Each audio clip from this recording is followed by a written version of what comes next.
নিজের কেবিনে বসে ল্যাপটপে কাজ করতে আসি। হঠাৎ আমার মোবাইলে একটা ফোন আসলো। নাম্বার দেখি আননোন নাম্বার। 2-3 বার বাজার পর ধরলাম। আসসালামু আলাইকুম, কে বলছেন? ওয়ালাইকুম আসসালাম। আপনি আমাকে চিনবেন না, আপনি মারিয়াকে চিনেন? আপনি কোন মারিয়ার কথা বলছেন? আমি তো একটা মারিয়াকে চিনি, যাকে আমি ভালোবাসি। আমি ওই মারিয়ার কথা বলছি। আপনি কতটুকু ভালোবাসেন মারিয়াকে? আমি আমার পরিবারের পরে ওকে ভালোবাসি, বলতে গেলে অনেক বেশি ভালোবাসি এবং বিশ্বাস করি। তাহলে একটু এই পার্কে আসতে পারবেন? দেখে যান আপনার মারিয়া কি করছে। মারিয়া কি করছে? আপনি আসলে দেখতে পাবেন। বেশি দেরি করবেন না কিন্তু। বাই। মারিয়া কি করছে বলে মেয়েটা ফোন কেটে দিল। আমি মনে করছি মারিয়াকে কল দিব, কিন্তু পরে চিন্তা করলাম মেয়েটার কথা মতো আগে দেখে আসি। নিজের কেবিন থেকে বেরিয়ে বসের কেবিনে গিয়ে ছুটি নিয়ে অফিস থেকে বেরিয়ে একটা রিক্সা নিয়ে পার্কে চলে গেলাম। ভাড়া মিটিয়ে পার্কের ভিতরে গেলাম। তারপর চারপাশে তাকিয়ে দেখতে লাগলাম। হঠাৎ একটা জায়গায় চোখ পড়তেই আমি পুরো অবাক হয়ে গেলাম। দেখি ওই মেয়েটার কথা ঠিক। মারিয়া তো বলেছে তাদের বাসায় আজকে মেহমান আসবে। সে ফোনে কথা বলতে পারবে না। আমি পকেট থেকে মোবাইলটা বের করে মারিয়াকে ফোন দিলাম। বলো। কি করো? মেহমান সব চলে এসেছে। সবাই চলে এসেছে। ও, তা এখন কোথায় আছো? কি করো? আমি এখন কিচেন রুমে আছি, সবার জন্য নাস্তা তৈরি করছি। আচ্ছা, আপনি কি একটু পিছনে তাকাতে পারবেন? হঠাৎ আপনি বলছো কেন? আর পেছনে কোথায় তাকাবো? আপনি যেখানে বসে আছো একটু পিছনে তাকান তো দেখি। মারিয়া আমার কথা শুনে পিছনে ফিরে তাকিয়ে দেখে আমি দাঁড়িয়ে আছি। মারিয়া বসা থেকে উঠে আমার কাছে আসতে চাইলে আমি পার্ক থেকে বেরিয়ে যাই। পার্ক থেকে বেরিয়ে একটা দোকান থেকে এক প্যাকেট সিগারেট আর একটা ম্যাচ নিয়ে বাসায় চলে আসি। রুমে ঢুকে একটার পর একটা সিগারেট টানতে লাগলাম। পার্ক থেকে বেরিয়ে আসার সময় মোবাইল বন্ধ করে রেখেছি। মারিয়া অনেকবার ডেকেছে আমাকে, আমি তার কোনো কথা না শুনে চলে আসলাম। হঠাৎ কলিং বেল বেজে উঠল। আমি উঠে গিয়ে দরজা খুলে দিলাম। দরজা খুলে দেখি মারিয়া দাঁড়িয়ে আছে। আপনি এখানে কেন আসছেন? আপনি এখান থেকে চলে যান। কোনো মিথ্যাবাদীর সাথে আমি কথা বলতে চাই না। রাসেল, তুমি আমাকে ভুল ভাবছো। আগে সত্যিটা শোনো। আমি আপনার কোনো কথা শুনতে চাই না। আপনি এখান থেকে চলে যান। রাসেল আমায়। তাকে কিছু বলতে না দিয়ে দরজা বন্ধ করে দিলাম। আমি রুমে এসে আবার সিগারেট টানতে লাগলাম। কি অপরাধ ছিল আমার? তুমি আমাকে এভাবে ধোঁকা দিলে। তুমি তো জানো আমি তোমাকে অনেক ভালোবাসি। কেন আমার ভালোবাসা নিয়ে মিথ্যা অভিনয় করেছিলে? কেন আমার কাছে মিথ্যা বলেছিলে? আমি তো কোনো দোষ করি নাই। তাহলে তোমাকে বিশ্বাস করাটা আমার অপরাধ ছিল। দেখতে দেখতে 2 দিন চলে গেল। এই 2 দিন অনেক কান্না করেছি। অফিসে পর্যন্ত যাইনি। আমি একটা ডিসিশন নিলাম, আমি থাকবো না আর এখানে। আমি গ্রামের বাড়িতে চলে যাব। এই 2 দিনে মারিয়া আবার এসেছে। আমি তার কোনো কথা না শুনে তাড়িয়ে দিলাম। সকালে ফ্রেশ হয়ে বাহিরে এসে একটা রিক্সা নিয়ে অফিসে চলে গেলাম। সোজা নিজের কেবিনে চলে গেলাম।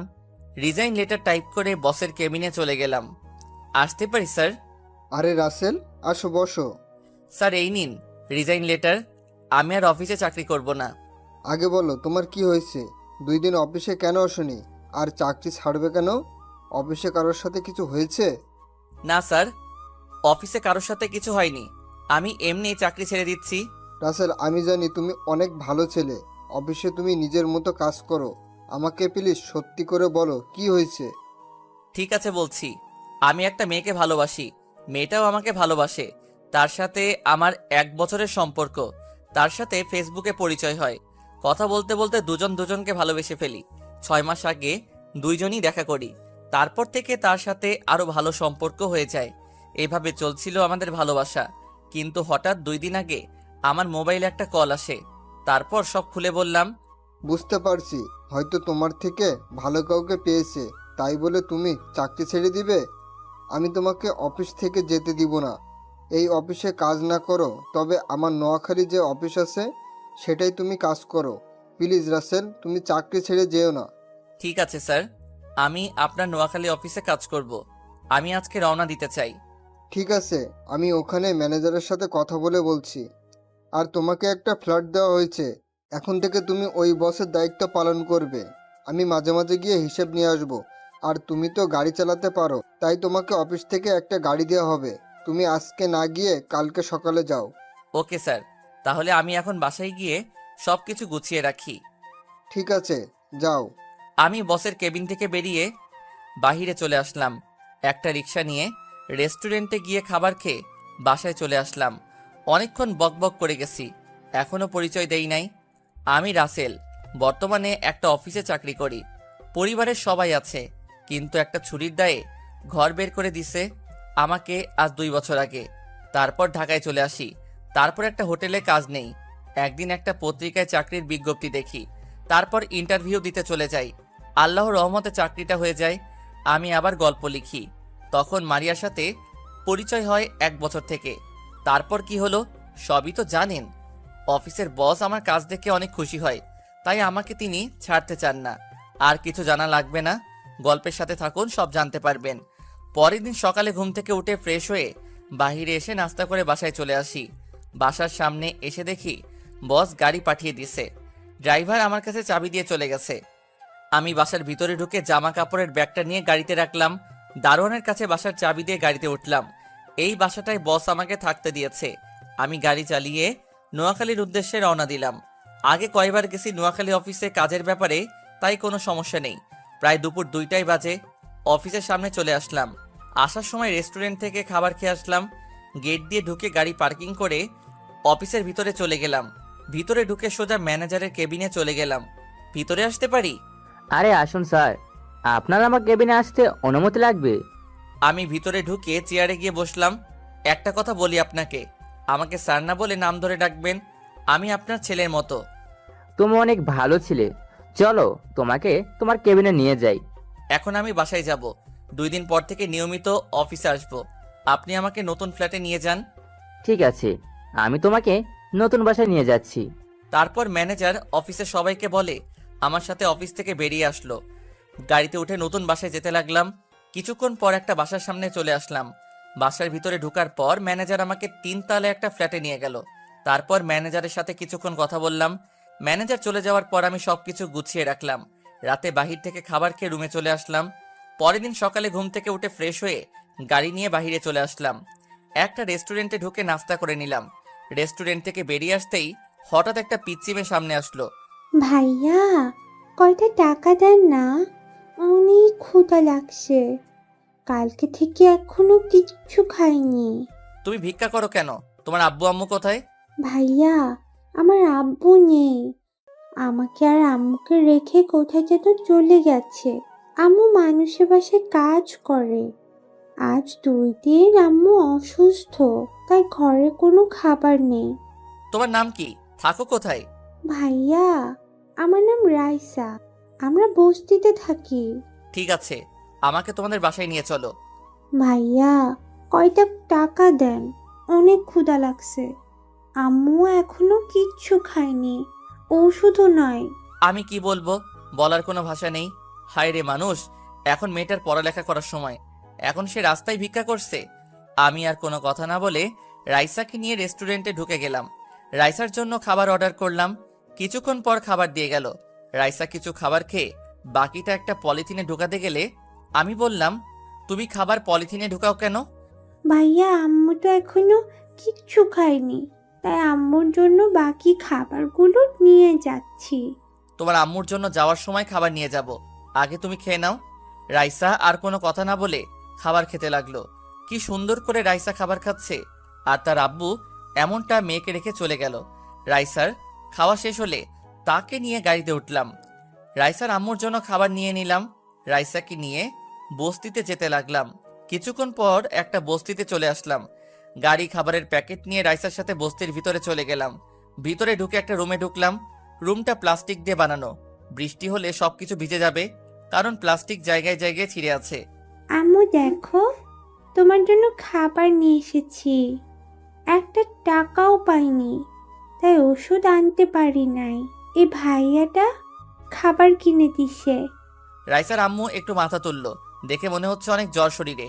আমি ওনার মাথায় হাত দিয়ে দেখি জ্বরে মাথা পুড়ে যাচ্ছে, তাই ওনার সাথে কথা না বলে কোলে নিয়ে গাড়িতে রাখলাম। তারপর একটা হাসপাতালে নিয়ে গেলাম। হাসপাতালে নেওয়ার পর ডাক্তার ওনাকে কেবিনের ভিতরে নিয়ে গেল। কিছুক্ষণ পর একজন ডাক্তার বেরিয়ে আসলো। ডাক্তার, কি অবস্থা ওনার? উনি এখন ভালো আছে, কয়দিন ধরে খাওয়া দাওয়া করে নাই, তাই শরীর অনেক দুর্বল হয়ে গেছে। আমি কিছু ওষুধ লিখে দিচ্ছি, আপনি এগুলো নিয়মিত খাওয়াবেন, তাহলে সুস্থ হয়ে যাবে। ঠিক আছে ডাক্তার। ইনজেকশন দিয়ে জ্বরটা কমিয়ে আনছি, কিছু খাবার নিয়ে এসে ঔষধ খাইয়ে দিবেন। আল্লাহর রহমতে কিছুদিনের মধ্যেই সুস্থ হয়ে যাবে। ওকে ডাক্তার। আর ওনার কাছে এখন যাওয়া যাবে? যেতে পারেন। আমি আর রাইসা ভিতরে ঢুকলাম, দেখি রাইসার আম্মু চোখ বন্ধ করে শুয়ে আছে। তাই রাইসাকে বললাম এখন যেন না ডাকে তার মাকে, আমি বাইরে থেকে ওষুধ নিয়ে আসছি বলে আমি বাইরে চলে আসলাম। বাহিরে এসে ডাক্তারের দেওয়া ওষুধ নিয়ে আবার চলে আসলাম। কেবিনের ভিতরে ঢুকে দেখি উনি রাইসাকে জড়িয়ে ধরে আছে। একটু কষ্ট করে খাবার খেয়ে ওষুধগুলো খেয়ে নেন। তুমি কে বাবা? আমার জন্য এত কিছু কেন করলে? আমার পরিচয় পরে জানতে পারবেন, আগে খাবারগুলো খেয়ে নেন। রাইসার আম্মু কোনো কথা না বলে হালকা খাবার খেলো, তারপর ওষুধ খাইয়ে দিলাম। আমি বললাম কিছুক্ষণ শুয়ে থাকতে, আমি ডাক্তারের কাছ থেকে আসছি। দেখতে দেখতে আজ 3 দিন পর আমার বাসায় নিয়ে আসলাম রাইসা এবং তার আম্মুকে। আমি অফিসে ফোন দিয়ে বলেছি আমি অফিসে আসতে কিছুদিন লেট হবে, ম্যানেজারকে সবকিছু দেখে রাখতে বলেছি। মারিয়ার কথা এখন তেমন মনে পড়ে না, আসলে রাইসার আম্মুর সেবা করতে করতে তার কথা ভুলেই গেছি। তো যাই হোক, এই বাসায় কাউকে তো দেখছি না, মানে তোমার আব্বু আম্মা ওনারা কোথায়? আমার এখানে কেউ নেই। গতকাল আমি ঢাকা থেকে এসেছি, আমার অফিসের বসের এখানে একটা অফিস আছে, সেটা দেখাশোনা করার জন্য এসেছি। আর অফিস আমাকে এই বাসাটা দেয়া হলো। আব্বু আম্মুর কথা পরে এক সময় বলবো, তার আগে একটা কথা বলতে পারি? বলো। যদি কিছু মনে না করেন আমি আপনাকে আম্মু বলে ডাকতে পারি, আর রাইসাকে নিজের বোনের বানাতে পারি, যদি আপনি অনুমতি দেন। এখানে অনুমতি নেওয়ার কি আছে? তুমি আমাকে আম্মু বলে ডেকো। রাইসা, আমাকে কি ভাইয়া বলে সারা জীবন ডাকতে পারবি না? তুমি তো আমার ভাইয়া, আমি সব সময় তোমাকে নিজের ভাইয়া মনে করব। এই তো আমার লক্ষ্মী বোন। আর আম্মু চলো তোমাকে রুমে নিয়ে যাই। ঠিক আছে চলো। আমি আম্মুকে একটা রুমে নিয়ে গেলাম, রাইসা আর আম্মুকে ওয়াশরুম দেখিয়ে দিলাম। তারপর আমি বাহিরে চলে আসলাম। বাহিরে এসে গাড়ি নিয়ে একটা রেস্টুরেন্টে চলে গেলাম। রেস্টুরেন্ট থেকে খাবার নিয়ে আবার বাসায় চলে আসলাম। বাসার ভিতরে ঢুকে আম্মুর রুমে চলে গেলাম। ভিতরে ঢুকে দেখি আম্মু আর রাইসা বিছানায় বসে আছে। আম্মু বসো, আমি ফ্রেশ হয়ে আসছি, সবাই একসাথে খাবার খাবো। ঠিক আছে বাবা। তারপর আমি নিজের রুমে চলে আসলাম। রুমে এসে ফ্রেশ হয়ে আম্মুর রুমে চলে গেলাম। তারপর সবাই একসাথে খাবার খেলাম আর আম্মুকে ওষুধ খাইয়ে দিলাম। আমি নিজের রুমে চলে আসলাম। এখন আমার মতো সুখী আর কেউ নেই। যেখানে আমার মা বাবা ছুরির দায়ে ঘর থেকে বের করে দিল, সেখানে আমি আজ একটা মা আর বোন পেয়েছি। দেখতে দেখতে আরো 5 দিন চলে গেল। আম্মু এখন অনেক সুস্থ। সকালে সবাই একসাথে নাস্তা করছি। তখন আমি বললাম, আম্মু কালকে থেকে অফিসে যেতে হবে, অনেক কাজ জমে গেছে। আর রাইসা, তুমি কোন ক্লাস পর্যন্ত পড়ছো? ভাইয়া, আমি ক্লাস 4র্থ শ্রেণী পর্যন্ত পড়েছি। আজ 1 মাসের মতো পড়ি না, কারণ আম্মু ঠিকভাবে টাকা দিতে পারতো না। রাইসার কথা শুনে আম্মু চোখের পানি চলে আসছে। আমি আম্মুর চোখের পানি মুছে দিয়ে বললাম, আম্মু কান্না করো না, আমি এখন থেকে আমার বোনকে পড়ালেখা করাবো। তুমি শুধু আমার আর রাইসার জন্য দোয়া করবে। আমি কি কখনো তোদের বদদোয়া করতে পারি? তুই ছাড়া এখন আমাদের কে আছে? কেউ কি এভাবে রাস্তা থেকে তুলে এনে বাসায় থাকতে দেয়? আমি তোদের জন্য মরার আগ পর্যন্ত দোয়া করে যাব। ঠিক আছে আম্মু। আর আজকে একটা কাজের মহিলা আসবে। কাজের মহিলা কেন? তো বাসার কাজ করতে হবে না? আমাদের জন্য খাবার রান্না করা লাগবে না? আমি যতদিন বেঁচে আছি ততদিন কোনো কাজের লোকের দরকার নেই। আমি এখন থেকে বাসা দেখে রাখবো, তুই শুধু বাজার করে নিয়ে আসিস। ভাইয়া, এত কিছু কি এনেছিস? কিছু আমার কাছে দে, তোর অনেক কষ্ট হচ্ছে। আমার কোনো কষ্ট হচ্ছে না, আমি পারবো নিতে। ঠিক আছে, এই ছোট ব্যাগ দুটো আমার কাছে দে। আমি আর কিছু বললাম না। রাইসার হাতে 2টা ব্যাগ দিয়ে ভিতরে ঢুকলাম। আম্মু রুম থেকে বেরিয়ে আসলো। তোমার জন্য কয়েকটা শাড়ি এনেছি, দেখো তো তোমার পছন্দ হয়েছে নাকি, না হলে সমস্যা নেই, দোকানদার বলল ফিরিয়ে নিবে। আরে আমার অনেক পছন্দ হয়েছে। তুই এত শাড়ি আনতে গেলি কেন? কত টাকা খরচ হয়েছে? আরে আম্মু, টাকার কথা তোমাকে ভাবতে হবে না, তোমাদের নিয়ে সারা বছর খেলেও আমার টাকা শেষ হবে না। আর এই নাও, ফলগুলো ফ্রিজে রেখে দাও, তুমি আর রাইসা এগুলো খাবে। আম্মু আর কোনো কথা না বলে ফলগুলো আর কাপড় নিয়ে রুমে চলে গেল। কিছুক্ষণ পর আমার কাছ থেকে বাজারগুলো নিয়ে গেল। হঠাৎ রাইসার দিকে তাকিয়ে দেখি মুখ বেজার করে বসে আছে। কি রে রাইসা, তুই মুখটা এমন করে আছিস কেন? ভাইয়া, আমার জন্য কিছু আনো নাই? কে বলেছে আমার পাগলি বোনটার জন্য কিছু আনি নাই? তোর জন্য আইসক্রিম আর চকলেট নিয়ে এসেছি, আর 5টা জামা নিয়ে এসেছি। এই দেখ। আসলে এতক্ষণ কাজা বাজারের কারণে রাইসা তার জিনিসগুলো দেখতে পাইনি। দেখতে দেখতে আজকের দিনটা কোনো রকম কেটে গেছে। ও আপনাদের তো বলতে ভুলে গেছি, আমি এখন নতুন সিম চালাই। আগের সিমটা ভেঙে ফেলেছি। আম্মু আর রাইসাকে পেয়ে মারিয়ার কথা ভুলে গেছি। সকালে রাইসা আমার রুমে এসে ডাকতে লাগলো। আমি ঘুম থেকে উঠে রাইসাকে বললাম, রাইসা তুই রেডি হয়ে নিস, তোকে আজকে স্কুলে ভর্তি করিয়ে দিয়ে তারপর আমি অফিসে যাব। ঠিক আছে ভাইয়া। রাইসা আমার রুম থেকে চলে গেল। আমি বিছানায় বসে না থেকে ওয়াশরুমে ঢুকে ফ্রেশ হয়ে অফিসের জন্য রেডি হয়ে নিচে চলে আসলাম। নিচে এসে নাস্তার টেবিলে গিয়ে বসলাম। কিছুক্ষণ পর রাইসা বেরিয়ে আসলো। আমার বোনটা আজকে আমার দেওয়া জামা থেকে একটা নতুন জামা পরেছে। আম্মু এসে নাস্তা দিল। তারপর সবাই একসাথে নাস্তা করে আম্মুর কাছে বলে বাইরে এসে গাড়ি নিয়ে একটা স্কুলে চলে গেলাম। রাইসাকে ভর্তি করিয়ে আমার সাথে অফিসে নিয়ে গেলাম। অফিসে ঢোকার সাথে সাথে সবাই দাঁড়িয়ে গেল। আমি সবাইকে বসতে বলে নিজের কেবিনে চলে আসলাম। রাইসাকে বললাম সোফায় গিয়ে বসতে। আমার চেয়ারে বসে ম্যানেজার আঙ্কেলকে ফোন দিলাম। ফোন দিয়ে বললাম আমার কেবিনে আসার জন্য। তারপর পিয়নকে ফোন দিয়ে বললাম 3টা কপি দিয়ে যেতে। কিছুক্ষণ ম্যানেজার আঙ্কেল আসলো। ভিতরে আসতে পারি? আরে আঙ্কেল আসুন, আমার কেবিনে আসতে অনুমতি লাগবে না, বসুন। চলো তোমাকে সবার সাথে পরিচয় করিয়ে দিই। আরেকটু পরে যাব। পিয়ন চাচাকে বললাম কফি দিয়ে যেতে। কফি খেয়ে তারপর সবার সাথে পরিচয় হব। ঠিক আছে। আর ওকে তো চিনলাম না, ওকে? ও হচ্ছে আমার কিউট বোন, নাম রাইসা।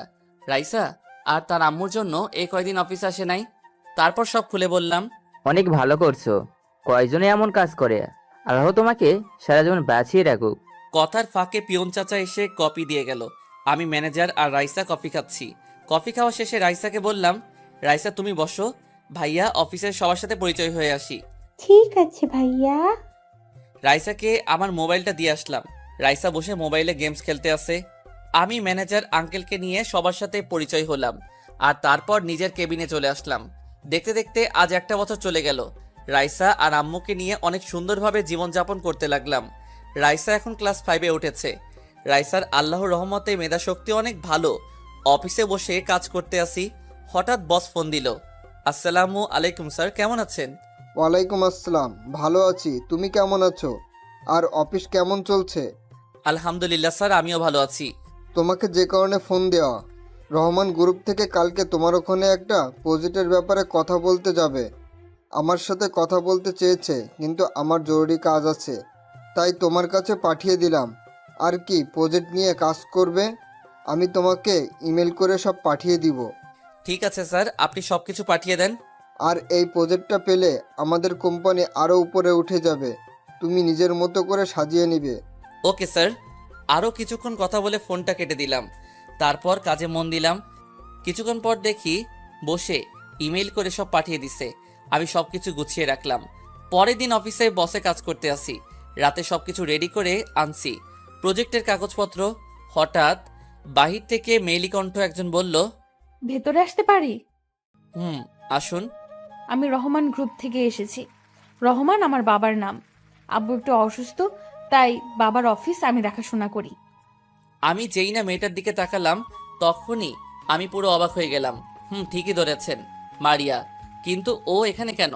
তাহলে মারিয়ার সাথে প্রজেক্টের ব্যাপারে কাজ করতে হবে।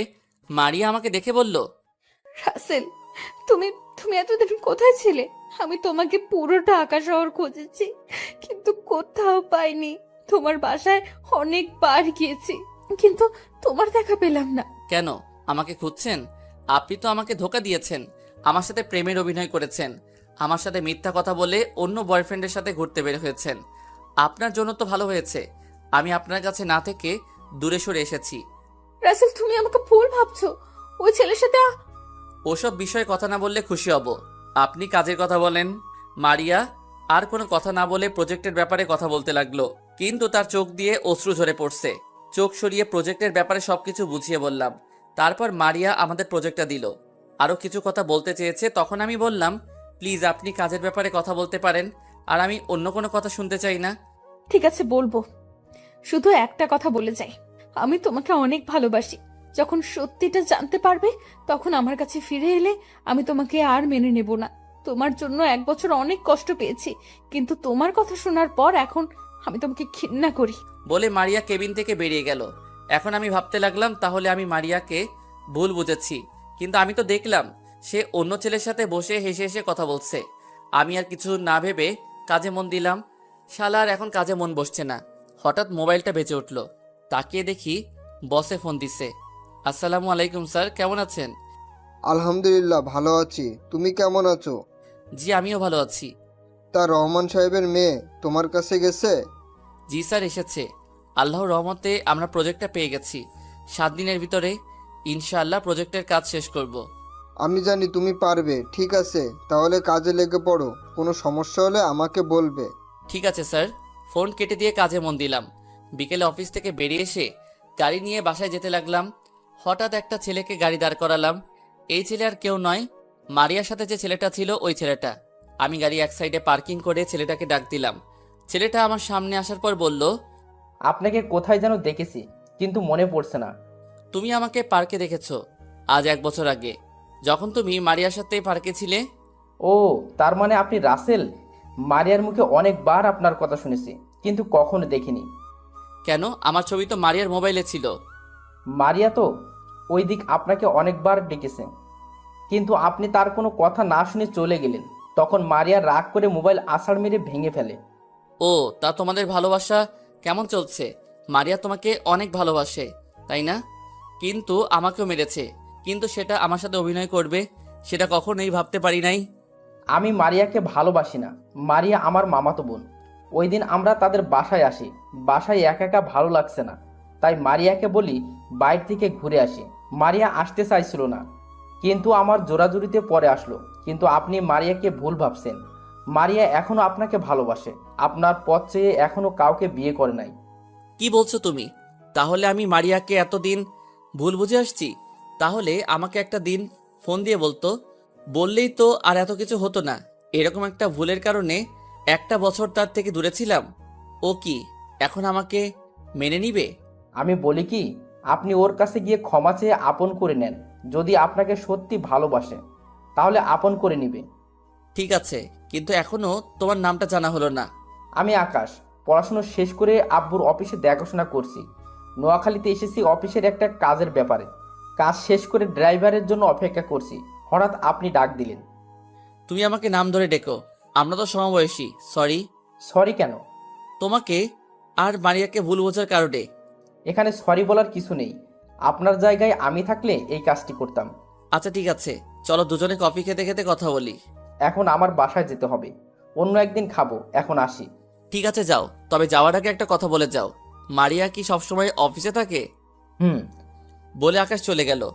আমি আর দাঁড়িয়ে না থেকে গাড়ি বাসায় যেতে লাগলাম। তার মানে মারিয়ার সঙ্গে আকাশের কিছু নেই। আমি এতদিন ভুল বুঝে দূরে ছিলাম, মারিয়াকে একটা কথা বলার সুযোগ দেয়নি। যদি মারিয়ার কথাগুলো শুনতাম তাহলে এত কিছু হতো না। না, আমি আর ভাবতে পারছি না। আমাকে মারিয়ার কাছে ক্ষমা চেতে হবে।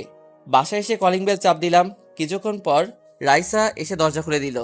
কি রে ভাইয়া, তুই আজকে আসতে তো দেরি হলো কেন? আর চেহারা কেমন জানি দেখা যাচ্ছে, কি হয়েছে তোর? রাস্তায় একটা কাজ ছিল, শেষ করে আস্তে আস্তে একটু লেট হয়ে গেছে। আর কাজ করে আসছি তো, তাই চেহারা এমন দেখা যাচ্ছে। ফ্রেশ হলে সব ঠিক হয়ে যাবে। ঠিক আছে, ভিতরে আয়। আমি ভিতরে ঢুকে নিজের রুমে চলে গেলাম। বিছানায় বসে ভাবতে লাগলাম, মারিয়া কি আমাকে আপন করে নিবে? আমি তো তাকে অপমান করেছি। বিছানা থেকে উঠে ফ্রেশ হতে চলে গেলাম। রাতে সবার সাথে খাবার খেয়ে রুমে চলে গেলাম। আসলাম না, আমাকে মারিয়ার কাছে যেতে হবে। পকেট থেকে মোবাইলটা বের করে বসকে ফোন দিলাম। আসসালামু আলাইকুম স্যার। ওয়ালাইকুম আসসালাম। কি ব্যাপার রাসেল, হঠাৎ রাতে ফোন দিলে যে? আসলে স্যার আমার কিছুদিন ছুটি লাগবে। হঠাৎ কিসের জন্য ছুটি চাইছো? আসলে স্যার, তারপর সব খুলে বললাম। তার মানে রহমান সাহেবের মেয়ের সাথে তোমার প্রেম ছিল? জি স্যার, তাই বলছি। ওর কাছে ক্ষমা চেয়ে আপন করে নিব। তাহলে এক কাজ করো, তারা যে প্রজেক্টটা আমাদের দিয়েছে ওটার কাজ শেষ করে তার সাথে দেখা করো, তারপর সব খুলে বলো। ঠিক আছে স্যার। আরও কিছুক্ষণ কথা বলে কেটে দিলাম। দেখতে দেখতে আজ 5 দিন চলে গেছে। 7 দিনের জায়গায় 5 দিন প্রজেক্টটা রেডি করে ফেলেছি, কাজও করেছি, তাই তাড়াতাড়ি হয়ে গেছে। সকালে রেডি হয়ে আম্মু আর রাইসাকে বলে গাড়ি নিয়ে ঢাকার উদ্দেশ্যে রওনা দিলাম। ম্যানেজারকে বলে রাখলাম আমার আম্মু আর বোনকে দেখে রাখতে।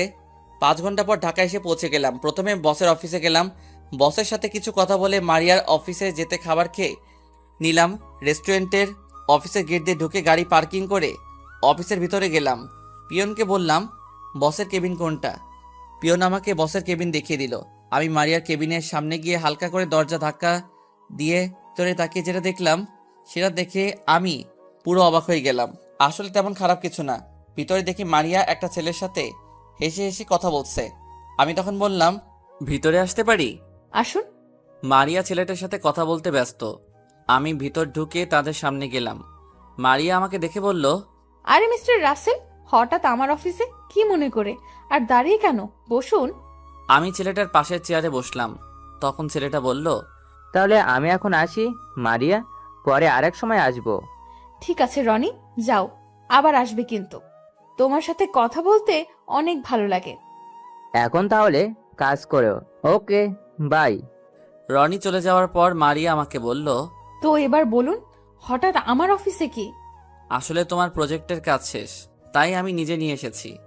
প্রথম কথা হলো আমাকে তুমি করে বলা যাবে না, আপনি করে বলবেন। আর ধন্যবাদ এত তাড়াতাড়ি কাজটা শেষ করার জন্য। মারিয়া, আমার ভুল হয়ে গেছে, তুমি আমাকে ক্ষমা করে দাও। কিছুদিন আগে আকাশ আমাকে সব খুলে বলেছে। আমার ভুলের জন্য আজ 1 বছর তোমার থেকে দূরে চলে গেছি। প্লিজ মারিয়া, আমাকে তুমি মাফ করে দাও। মারিয়ার হাত ধরে, আপনার সাহস কি করে হয় আমার হাত ধরার? মেয়ে মানুষ দেখলে লুচ্চামি করতে মন চায়? আপনি এক্ষুনি আমার কেবিন থেকে বেরিয়ে যান, তা না হলে দরওয়ান ডাকতে বাধ্য হব। থাক, দারোয়ান ডাকতে হবে না, আমি নিজে চলে যাচ্ছি। কিন্তু আমি আবার তোমার কাছে আসব। তুমি আমাকে যত অপমান করো না কেন, আমি তারপরেও আসব। বলে মারিয়ার কেবিন থেকে বেরিয়ে গেলাম। নিজের চোখ দিয়ে 2 ফোঁটা পানি পড়ে গেল। মারিয়া আমার গায়ে হাত তুলল। আমি তো তাকে বলবো যে কখনো গায়ে হাত তুলি নাই। চোখের পানি মুছে গাড়িতে গিয়ে বসলাম। হঠাৎ মোবাইলের কথা মনে পড়ল। মোবাইল তো মারিয়ার টেবিলের উপর। তখন গাড়ি থেকে নেমে অফিসে ঢুকে মারিয়ার কেবিনের সামনে গিয়ে বললাম, আসতে পারি ভিতরে? আপনি আবার কেন এসেছেন? সরি, আসলে আমার মোবাইলটা আপনার টেবিলের উপর রেখে গেছি। ঠিক আছে, ভিতরে এসে নিয়ে যান। আমি মারিয়ার কেবিনে ঢুকে মোবাইলটা হাতে নিলাম। মারিয়ার দিকে তাকিয়ে দেখি চোখ দুটো লাল হয়ে আছে। হয়তো কান্না করেছে, কিন্তু ও কান্না করবে কেন? আমি আর কিছু না ভেবে অফিস থেকে বেরিয়ে এসে গাড়ি নিয়ে সোজা বসের অফিসে চলে গেলাম। বসকে বলেছি আমাকে এখানে একটা বাসা ভাড়া নিয়ে দিতে কিছুদিনের জন্য, কিন্তু বস বলল তার বাসায় তার পরিবারের সাথে থাকতে। আমিও আর না করলাম না। বিকেলে বসের সাথে তার বাসায় গেলাম। আসলে এই প্রথম বসের বাসায় এসেছি। আমি মার্কেট থেকে কিছু ফল মিষ্টি নিয়ে নিলাম। বস কলিং বেল চাপ দিল।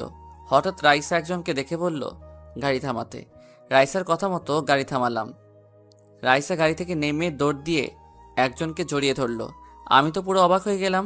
আমি গাড়ি থেকে নেমে ওদের সামনে গেলাম। তখন রাইসা বলল, ভাইয়া, উনি আমার বাবা। আজ কয় বছর পর বাবাকে দেখেছি। তাহলে আপনি রাইসার বাবা? আপনি কেমন করে পারলেন মা মেয়েকে রেখে আরেকটা বিয়ে করতে? আপনি জানেন আপনার স্ত্রী মরতে বসেছে। আমি যদি তাদের পাশে না দাঁড়াতাম তাহলে আপনার মেয়ে এতিম হয়ে যেত। কেন করলেন এমন কাজ? আমি বুঝতে পারছি তাদের এভাবে ছেড়ে আসা আমার উচিত হয়নি, কিন্তু কি করব বলো? কোনো কাজ নেই, ঘরে খাবার নেই, তাদের ঠিকমতো খাওয়াতে পারি না। একজন পুরুষ হয়ে যদি ওদের খাওয়াতে না পারি তাহলে আমি পুরুষ নামের কলঙ্ক। আর আমি কোনো বিয়ে করি নাই। আমি ওদের কাছে বলেছি আমি বিয়ে করেছি, কারণ তাহলে ওরা আর আমাকে খুঁজবে না। আপনি কি করে ভাবলেন? আপনার মেয়ের কথা একবার চিন্তা করেছেন?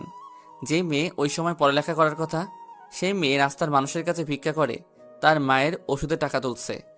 আমার ভুল হয়ে গেছে বাবা। আমি এখন একটা অফিসে কাজ পেয়েছি, তাই ওদের খুঁজতে এই শহরে এসেছি। আমি ওদের ফিরিয়ে নিতে চাই, আর তোমাকে ধন্যবাদ দিয়ে ছোট করব না। তুমি ওদের জন্য যা করেছো আমি সারা জীবন ঋণী হয়ে থাকবো। ভাইয়া, আব্বু যখন ভুল বুঝতে পেরেছে, তাহলে আব্বুকে ক্ষমা করে দাও। আমি বাবাকে ছাড়া থাকতে পারবো না। দেখুন কি বলছে আপনার মেয়ে। যে জায়গায় আপনাকে ঘৃণা করার কথা সেখানে আপনাকে ক্ষমা করে দিতে বলছে। আমি আর এমন কাজ করব না। বাঁচতে হলে একসাথে বাঁচবো, আর মরতে হলে একসাথে মরবো। আমি ওদের ছেড়ে আর কোথাও যাব না। আমি আমার মেয়েকে মানুষের মতো মানুষ করব। ঠিক আছে, এখন আপনি সাথে আমার বাসায় চলেন। রাইসার আম্মু আমার বাসায় আছে। তারপর রাইসা আর রাইসার আব্বুকে নিয়ে বাসায় চলে আসলাম। কলিং বেল চাপ দেওয়ার পর আম্মু এসে দরজা খুলে দিল। আমাদের সাথে স্বামীকে দেখে জড়িয়ে ধরে কান্না করে দিল। রাইসার আব্বু আম্মুর কাছে ক্ষমা চেয়েছে। আম্মু ক্ষমা করে দিছে। কিছুক্ষণ কথা বলার পর তারা রুমে চলে গেল। আমি আমার রুমে চলে আসলাম। বিকেলে আম্মু আর রাইসাকে নিয়ে চলে যাবে। আম্মু আর রাইসা আমাকে জড়িয়ে ধরে কান্না করে দিল। আমিও কান্না করে দিলাম, কারণ একটা বছর আমার সাথে ছিল। বাবা আমি চলে যাচ্ছি, তুই কিন্তু আমাদের বাসায় আসবি। তোকে ছাড়া থাকতে অনেক কষ্ট হবে।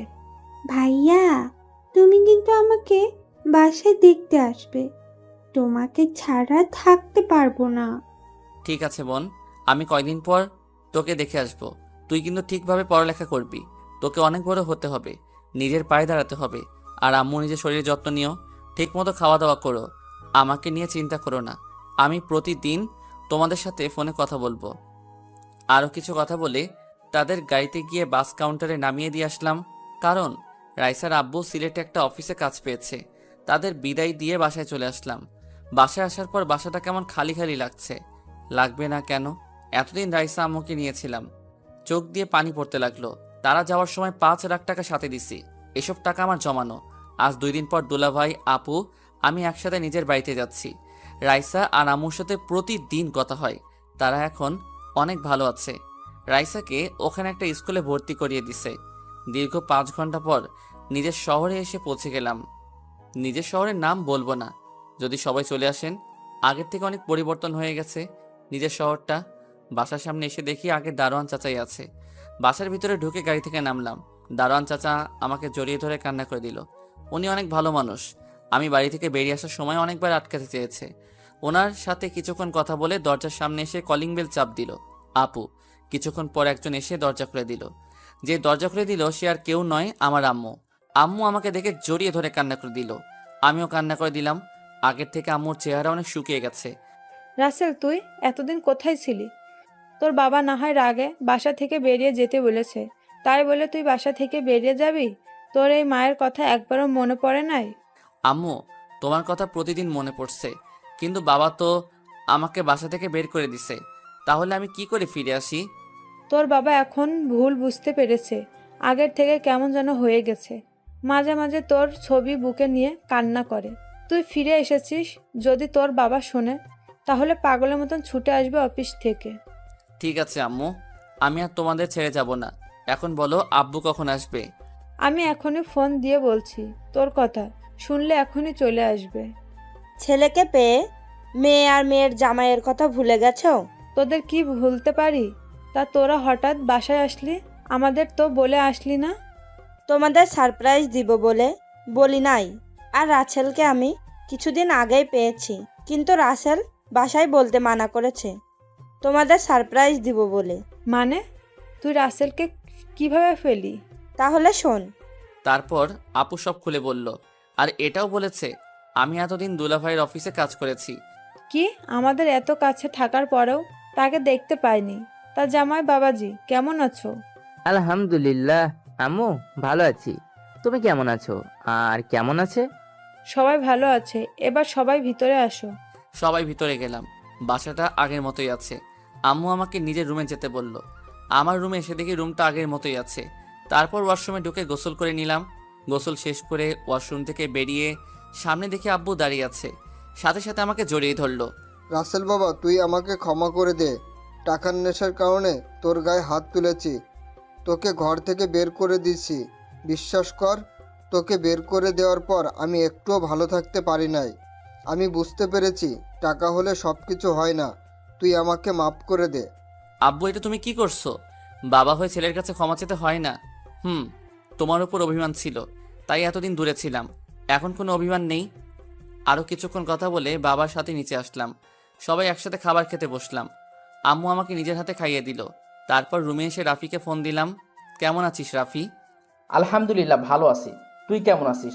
আমিও ভালো আছি। এখন বল, তোর আব্বু আম্মু কেমন আছে? আর এখন তুই কোথায় আছিস? আব্বু আম্মু অনেক ভালো আছে। আর আমি এখন বাসায় আছি। অফিসে তেমন কাজ ছিল না, তাই লাঞ্চ টাইমে ছুটি হয়ে গেছে। কেন বলতো? কারণ আমি বাড়িতে এসেছি, তাই বললাম। আচ্ছা, এখন ঘুমাবো। বিকেলে তোর সাথে দেখা করব। তুই আমাদের কলেজের সামনে চলে আসিস। কি সত্যি? ঠিক আছে, তুই বাসা থেকে বেরিয়ে আসলে ফোন দিস। ঠিক আছে বলে ঘুমিয়ে গেলাম। আপনারা হয়তো ভাবছেন মারিয়ার কথা ভুলে গেছি, আসলে তাকে এখনো ভুলতে পারি নাই। ভোলার চেষ্টা করেছি কিন্তু ভুলতে পারছি না। জীবনে পারবো কিনা বলতে পারি না, তবে তাকে ভুলে যাওয়ার চেষ্টা করতে হবে। ওর মতো মেয়েকে কখনো ভালোবাসা যায় না। বিকেলে ঘুম থেকে উঠে ফ্রেশ হয়ে নিচে আসলাম। নিচে এসে দেখে আব্বু আম্মু আপু দুলা ভাই সবাই সোফায় বসে কফি খাচ্ছে।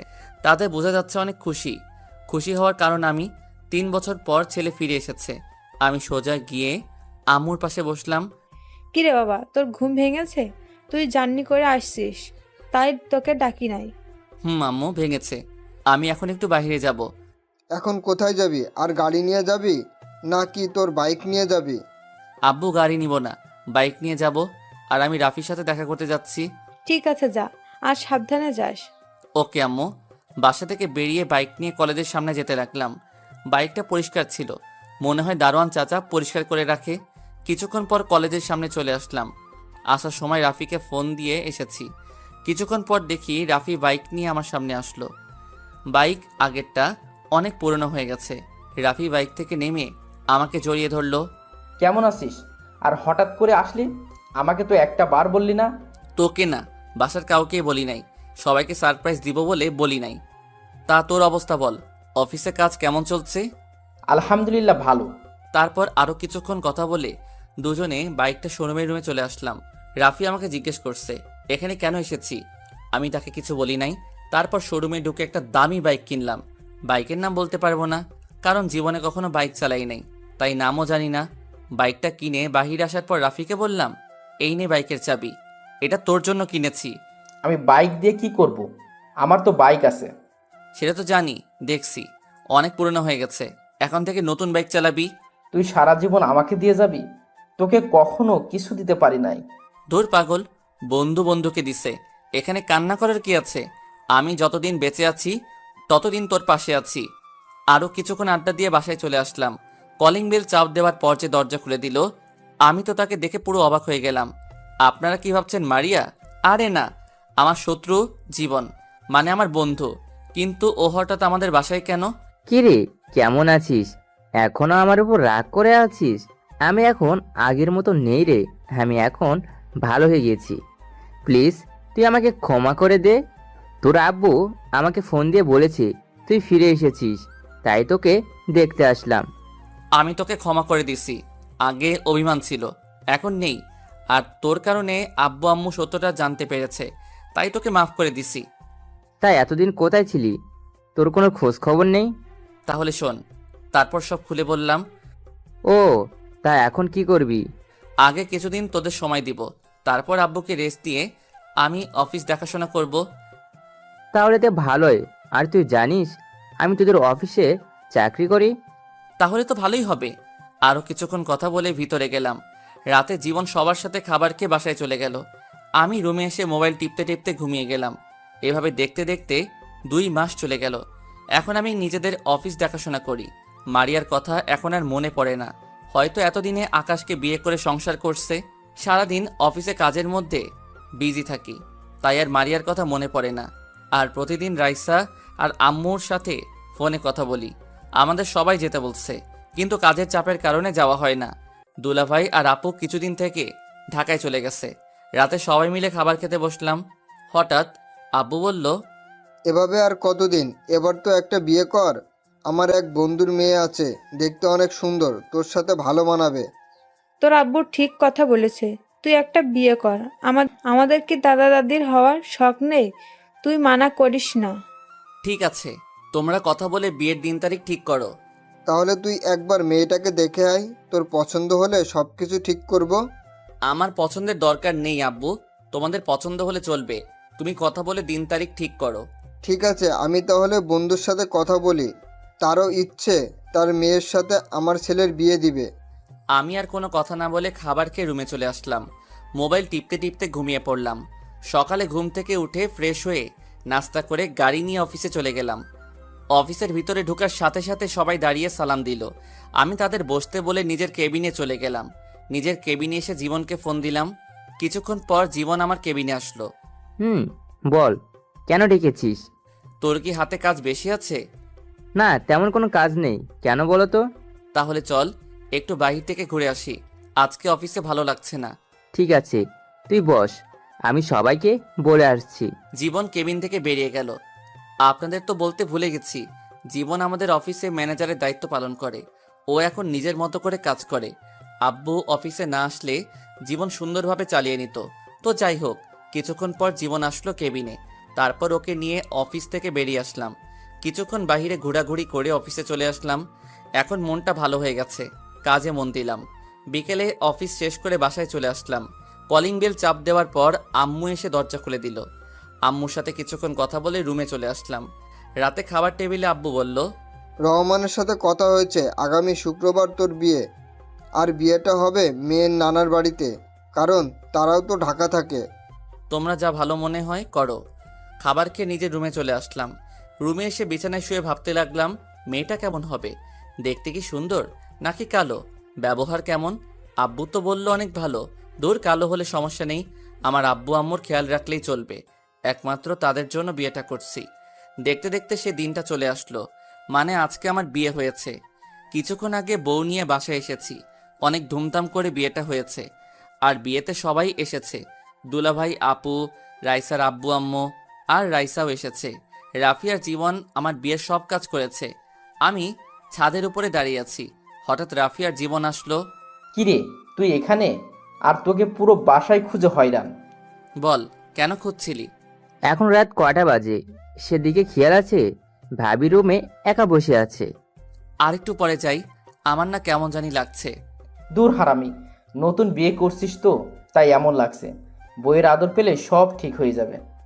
তোর কিন্তু ভাবি হয়, কথাবার্তা সাবধানে বলিস। তোর বউ মানে? আমাদের ভাবি, আমরা বলতেই পারি। এখন বেশি কথা না বলে চল, তোকে রুমে দিয়ে আসি। তারপর আর কি, দুই হারামি আমাকে জোর করে নিচে এনে রুমে ঢুকিয়ে দিয়ে বাহির থেকে দরজা লাগিয়ে দিল। আমিও ভিতর থেকে লাগিয়ে দিলাম। আমি রুমে ঢুকে দেখি দুই হারামি অনেক সুন্দর করে বাসর ঘর সাজিয়েছে। বিছানার মাঝখানে বউ ঘোমটা দিয়ে বসে আছে। কিন্তু অবাক করার বিষয় হলো, শুনেছি বাসর ঘরে বউ জামাইয়ের পা ধরে সালাম করে, কিন্তু এই মেয়ে তো কিছুই করছে না। হয়তো ঢাকা থাকে তো, তাই এসব মনে হয় জানে না। কিন্তু শাশুড়ি আম্মা শিখিয়ে দেয় নাই। আমি আস্তে আস্তে বিছানার সামনে গেলাম। যাওয়ার পর হঠাৎ মেয়েটা যেটা বলল, আমি তো মোটেও প্রস্তুত ছিলাম না। আপনি আমার ধারে কাছেও আসবেন না, আমি আপনাকে স্বামী মানতে পারবো না। আমি একটা ছেলেকে ভালোবাসি। তাহলে আমাকে বিয়ে করলেন কেন? আমি এই বিয়ে করতে চাইনি, কিন্তু বাবা আমাকে বলেছে এই বিয়ে না করলে তার মরা মুখ দেখতে হবে, তাই এই বিয়েটা করতে রাজি হয়েছি। তাই বলে আপনি আমার জীবনটা এভাবে নষ্ট করে দিবেন? আরে ভালো তো, আমিও একজনকে বাসতাম, কিন্তু আমার একটা ভুলের কারণে সেই মেয়েটা অন্য ছেলেকে ভালোবাসলো। আমি এত কিছু শুনতে চাই না। আমি আপনাকে কিছুদিন পর ডিভোর্স দিয়ে দেব। আপনি আমার ধারে কাছেও আসার চেষ্টা করবেন না। ঠিক আছে, শুধু একটা কথা বলবো, যতদিন আপনি এই বাড়িতে থাকবেন ততদিন আব্বু আম্মুর সাথে ভালো ব্যবহার করবেন। আমি নিজেই আপনাকে আপনার ভালোবাসার মানুষের কাছে দিয়ে আসবো। এখন আপনি ঘুমিয়ে যান। আপনি ঘুমাবেন কোথায়? আমাকে নিয়ে আপনার টেনশন করতে হবে না, আমি সোফায় ঘুমাবো। আপনি একটা বালিশ আর কম্বল দেন। মেয়েটা আমাকে একটা বালিশ আর কম্বল দিল। আমি বালিশ আর কম্বল সোফায় রেখে বেলকনিতে চলে আসলাম। আমার সাথে এটা কি হয়ে গেল? ভেবেছি বিয়ে করে নতুন জীবন শুরু করব, অতীত সব ভুলে যাব। আগে মারিয়া আমাকে কষ্ট দিছে, তাকে ভুলতে অনেক কষ্ট হয়েছে, কিন্তু হঠাৎ যদি নতুন বলে সে অন্য কাউকে ভালোবাসে, তখন নিজের কাছে কেমন লাগে। ও, আপনাদের তো বলতে ভুলে গেছি, আমি এখনো পর্যন্ত মেয়েটার চেহারা দেখি নাই, কারণ মেয়েটা ঘোমটা পড়া অবস্থায় আমার সাথে কথা বলেছে। কিছুক্ষণ বেলকনিতে থেকে রুমে এসে সোফায় শুয়ে পড়লাম। ঘুম কি আর আসে? এসব কিছু ভাবতে ভাবতে কখন ঘুমিয়ে গেলাম। সকালে হঠাৎ কে যেন দরজা ধাক্কাতে লাগলো, সাথে সাথে আমার ঘুমটা ভেঙে গেছে। সোফা থেকে উঠে দরজা খুলে বললাম, দরজা খুলে দেখি রাইসা। ভাইয়া, তোমরা এখনো ঘুম যাও।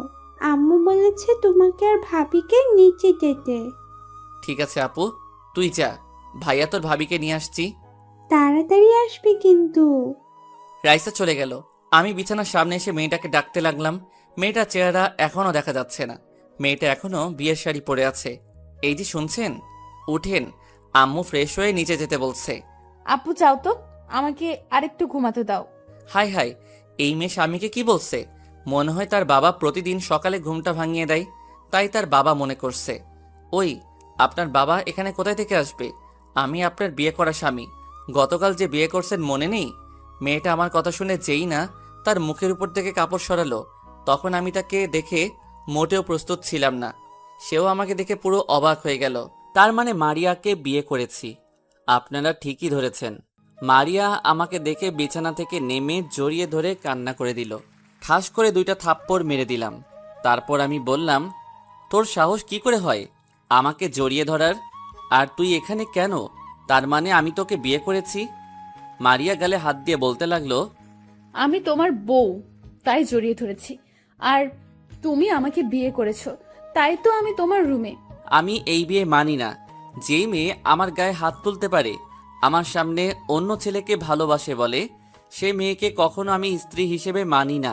বিশ্বাস করো রাসেল, আমি তোমার গায়ে হাত তুলতে চাইনি, কারণ তুমি আমাকে অনেক কষ্ট দিচ্ছ। আমার একটা কথা পর্যন্ত শোনো নাই, আমাকে অপমান করে তাড়িয়ে দিছ। তাই তোমার উপর অনেক রাগ হয়, তাই তোমার গায়ে হাত তুলতে বাধ্য হয়েছি। কিন্তু আমি তোমার কাছে ক্ষমা চেয়েছি, কিন্তু তুমি তো আমাকে ক্ষমা করো নাই। আমার সামনে অন্য ছেলেকে ভালোবাসি বলো। ওটা তোমাকে কষ্ট দেওয়ার জন্য বলেছি। তোমার জন্য 1 বছর কষ্ট করেছি।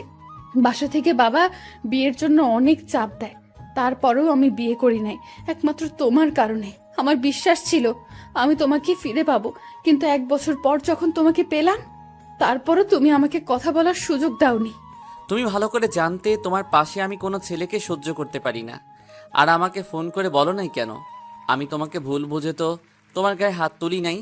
তাহলে তুমি কেন আমার গায়ে হাত তুললে? আমি জানি তুমি আমার সাথে কোনো ছেলেকে সহ্য করতে পারো না, আর আকাশ আমাকে জোর করে বাইরে নিয়ে এসেছে, কিন্তু মামাতো ভাই বলে কিছু বলতে পারিনি। আর তুমি রাগ করবে তাই তোমাকে মিথ্যা বলেছি। আর নিজের রাগকে কন্ট্রোল করতে পারি নাই, তাই তোমার গায়ে হাত তুলেছি। আমি মনে করছি তোমাকে কিছুদিন কষ্ট দিয়ে আবার আপন করে নিব, কিন্তু তুমি আর আমার কাছে আসো নাই। তোমার বসের কাছে জানতে পারি তুমি তোমার বাসায় চলে গেছো, আর তোমার বস আমাকে অপমান করে তাড়িয়ে দিছে। তুমি কি মনে করেছো তোমার গায়ে হাত তোলার পর শুধু তুমি কষ্ট পেয়েছো? তোমার থেকে আমি বেশি কষ্ট পেয়েছি। সারা রাত তোমার জন্য কান্না করছি। এরপর আব্বু আম্মুকে না জানিয়ে নানার বাড়ি নিয়ে আসে। আসার পর শুনি আমার নাকি বিয়ে। তখন আমি বিয়ে করব না বলি, কিন্তু আব্বু এমন কথা বলবে আমি ভাবতে পারিনি, তাই বিয়েতে রাজি হয়ে গেলাম। তুমি অনেক দেরি করে ফেলেছো। এখন আমি তোমাকে ভালোবাসি না, আমি অন্য একজনকে ভালোবাসি। আমি বিশ্বাস করি না তুমি শুধু আমার। তুমি আমাকে ক্ষমা করে দাও, তোমাকে অনেক কষ্ট দিয়েছি। তুমি আমাকে যত পারো শাস্তি দাও, আমি মাথা পেতে নিব। আমি এখন কোনো কথা বলতে চাই না। তুমি আমার ধারের কাছেও আসার চেষ্টা করবে না, তাহলে আমার থেকে খারাপ আর কেউ হবে না। আর কোনো কথা না বলে ওয়াশরুমে ঢুকে গেলাম। আমি মনে মনে বলতে লাগলাম, তুমি আমাকে যত কষ্ট দিচ্ছ তোমাকে ততটা কষ্ট দিব, তারপর তোমাকে আপন করে নিব। আমি তো তোমাকে কষ্ট দেওয়ার জন্য অন্য মেয়েকে ভালোবাসি বলেছি। এতদিন তোমার জন্য অনেক কষ্ট পেয়েছি, এখন থেকে আমি তোমাকে কষ্ট দিব। ফ্রেশ হয়ে বেরিয়ে দেখি মারিয়া বিছানায় বসে মাথা নিচু করে কাঁদছে। আমাকে বের হতে দেখে চোখের পানি মুছে ওয়াশরুমে চলে গেল। আমি একটা জামা গায়ে দিয়ে নিচে চলে আসলাম। নিচে এসে একটা চেয়ার টেনে বসলাম। তখন আম্মু বলল, কি রে, মারিয়া কোথায়? তাকে সাথে করে নিয়ে আসলি না কেন? ও ফ্রেশ হয়ে আসছে, তুমি আমাকে নাস্তা দাও। আগে মারিয়া আসুক, সবাই একসাথে নাস্তা করব। কিছুক্ষণ পর দেখি মারিয়া উপর থেকে নিচে নেমে আসছে। তাকে দেখে আমি পুরো অবাক হয়ে গেলাম। একটা নীল রঙের শাড়ি পরেছে, দেখতে অনেক সুন্দর লাগছে। মারিয়া যখন আমার দিকে তাকালো তখন আমি চোখ সরিয়ে নিলাম। মারিয়া নিচে এসে আমার পাশে একটা চেয়ার টেনে বসলো। মারিয়ার অন্য পাশে আম্মু বসে আছে। তারপর আম্মু সবাইকে নাস্তা দিল। মারিয়া আমার ডান পাশে বসা, আর রাইসা আমার বাম পাশে বসা। হঠাৎ রাইসা বলল, ভাইয়া, তোমার হাতে খাবার খেয়েছি, অনেক দিন হয়ে গেছে, আজকে আমাকে খাইয়ে দিবে? আমার বোন যখন বলেছে আমি কি না খাওয়াইয়ে পারি, নে হা কর। হঠাৎ মারিয়া আম্মুকে বলল, আম্মু, তুমি আমাকে খাইয়ে দিবে? আজ কত বছর হয়ে গেছে আম্মুর হাতে খাবার খেয়েছি। পাগল মেয়ে, বলে কি? তুই এখন আমার মেয়ে, তোকে আমি সব সময় খাইয়ে দিব। তারপর আম্মু মারিয়াকে খাইয়ে দিতে লাগলো। আমি রাইসাকে খাইয়ে দিতে লাগলাম, সাথে আমিও খেতে লাগলাম। নাস্তা খেয়ে রুমে চলে আসলাম। তারপর বাইকের চাবি নিয়ে নিচে আসলাম। তখন আম্মু বলল, কি রে, তুই এখন কোথায় যাস? মাত্র নতুন বিয়ে করছিস, বউকে একটু সময় দে। আম্মু আমার বাহিরে একটু কাজ আছে, রাইসা ওর সাথে থাকবে। আর কোনো কথা না বলে বাসা থেকে বেরিয়ে আসলাম। তারপর বাইকটা বের করে জীবনের বাসায় যেতে লাগলাম। রাফি আর জীবন ওরা গতকাল রাতে বাসায় চলে এসেছে। আর আপু আর দুলাভাই তারা সকাল সকাল ঢাকায় চলে গেছে। দুলাভাইয়ের অফিসে গুরুত্বপূর্ণ একটা কাজ আছে, আপুকে থাকতে বলেছে। কিন্তু আপু বলল পরে এসে থাকবে। তার শ্বশুর শাশুড়ি অসুস্থ, তাদের সেবা যত্ন করা লাগবে, তাই দুলাভাইয়ের সাথে চলে গেছে। জীবনের বাসায় এসে কলিং বেল চাপ দেওয়ার পর আন্টি দরজা খুলে দিল। ও আপনাদের তো বলতে ভুলে গেছি, জীবন এবং রাফি তাদের পরিবারের সবাই বিয়েতে গেছে। তারা গতকাল বিয়ে বাড়ি থেকে এসে বাসায় চলে এসেছে। আমি আন্টিকে দেখে সালাম দিলাম। আন্টি কেমন আছেন? জীবন কি বাসায় আছে? আমি ভালো আছি, তুমি কেমন আছো? তোমার বাসার সবাই ভালো আছে? আর জীবনও রুমে আছে। আলহামদুলিল্লাহ আন্টি, সবাই ভালো আছে, আমিও ভালো আছি। আচ্ছা, আমি জীবনের রুমে গেলাম। ঠিক আছে, যাও। ভিতরে ঢুকে জীবনের রুমে গেলাম। ভিতরে ঢুকে দেখি জীবন মোবাইল টিপতে আছে। আমাকে দেখে বলল, আরে রাসেল, তুই আয় বস। নতুন বিয়ে করছিস তো, তাই আর ফোন দিলাম না। বিয়ে না ছাই, আগে জানলে এই মেয়েকে কখনো বিয়ে করতাম না। তুই জানিস এই মেয়েকে? আমি জানবো কেমন করে? তুই বল, কে এই মেয়ে? আরে এ আর কেউ নাই, মারিয়া। তোকে আমি বলেছি না আমি একটা মেয়েকে ভালোবাসতাম, এটা সেই মেয়ে। ও, তার মানে এই সেই মারিয়া যার জন্য তুই এত কষ্ট পেয়েছিস? তবে তার কথা শুনে বুঝতে পারলাম মারিয়া আমাকে অনেক ভালোবাসে, কিন্তু তাকে আমি এত সহজে মেনে নিব না। তাকে কিছুদিন কষ্ট দিব, তারপর মেনে নিব। তাহলে এখন তুই কি করতে চাস? তুই আমাকে একটা মেয়ে ব্যবস্থা করে দে, আমি ওই মেয়ের সাথে প্রেমের অভিনয় করব মারিয়ার সামনে। তখন মারিয়া এটা দেখে অনেক কষ্ট পাবে। তা নয় বুঝলাম, কিন্তু বাসায় কিভাবে তোর আব্বু আম্মুর সামনে অভিনয় করবি অন্য মেয়ের সাথে? ঠিক বলছিস, আব্বু আম্মুকে কিছুদিনের জন্য বাহিরে পাঠিয়ে দিব, তাহলে আর সমস্যা হবে না। তাদের দুলাভাইয়ের বাসায় পাঠিয়ে দিব। তা ঠিক আছে, কিন্তু এখন বলিস না, আরো কিছুদিন পর পাঠিয়ে দিস, কারণ মাত্র নতুন বিয়ে করছিস। ওকে ঠিক আছে, আমি এখন তাহলে বাসায় যাই। তুই মেয়ে ঠিক করে আমাকে ফোন দিস। ঠিক আছে। আমি জীবনের বাসা থেকে বেরিয়ে আসলাম। আন্টি বলেছে খাবার খেয়ে যেতে। আমি বাইক নিয়ে সোজা বাসায় চলে আসলাম। কলিং বেল চাপ দেওয়ার পর আম্মু এসে দরজা খুলে দিল। তখন আম্মু বলল, কিরে, এতক্ষণ কোথায় ছিলি? মাত্র নতুন বিয়ে করেছিস, বৌমাকে একটু সময় দিবি?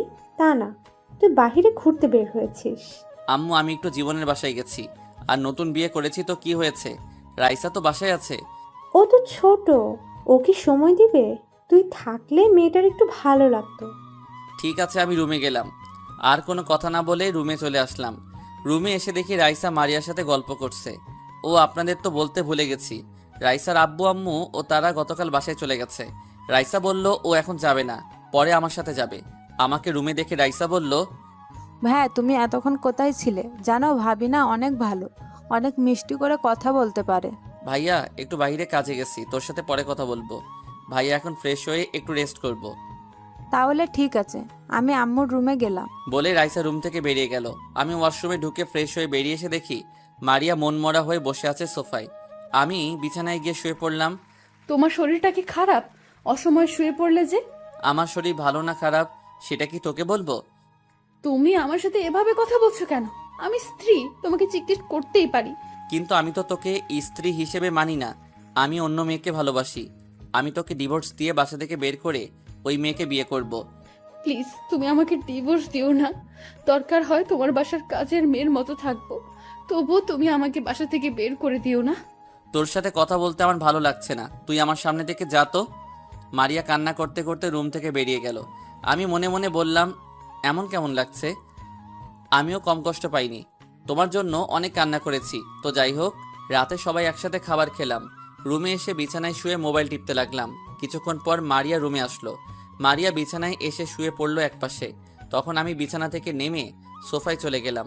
তখন মারিয়া বলল, কি ব্যাপার, তুমি সোফায় গেলে কেন? বিছানায় এসে শুয়ে পড়ো। তোর সাথে আমি এক বিছানায় কখনো শুব না। প্লিজ তুমি আমার সাথে এরকম করো না। ঠিক আছে, তুমি বিছানায় শুয়ে পড়ো, আমি সোফায় ঘুমিয়ে পড়ি। তারপরেও তুমি বিছানায় শুয়ে থাকো। ঠিক আছে, তবে তুইও বিছানায় ঘুমাবি, কিন্তু মাঝখানে কোলবালিশ থাকবে। যদি রাতে উল্টাপাল্টা কিছু করিস তাহলে তোর কপালে শনি আছে। মারিয়ার মন খারাপ হয়ে গেছে। আমি আর কোনো কথা না বলে সোফা থেকে বিছানায় গিয়ে একপাশে শুয়ে পড়লাম। হঠাৎ মোবাইলটা বেজে উঠল। তাকিয়ে দেখে জীবন ফোন দিয়েছে। তারপর বিছানা থেকে নেমে বেলকনিতে চলে গেলাম। আমি ফোনটা রিসিভ করে বললাম, বল, কেন ফোন দিয়েছিস? মেয়ে একটা পেয়েছি, তবে মেয়েটা আমার ভালোবাসা এবং আমার মামাতো বোন সিমি। তাকে তোর বিষয়ে সব খুলে বলেছি, কিন্তু প্রথমে রাজি হয়নি। পরে সব কিছু বুঝিয়ে বলছি, তারপরে রাজি হয়েছে। ও, কিন্তু তুই যে প্রেম করিস আমাকে তো বললি না। তা কবে থেকে? বেশি দিন হয়নি, মাত্র 6 মাস হয়েছে। কি 6 মাস হয়ে গেছে?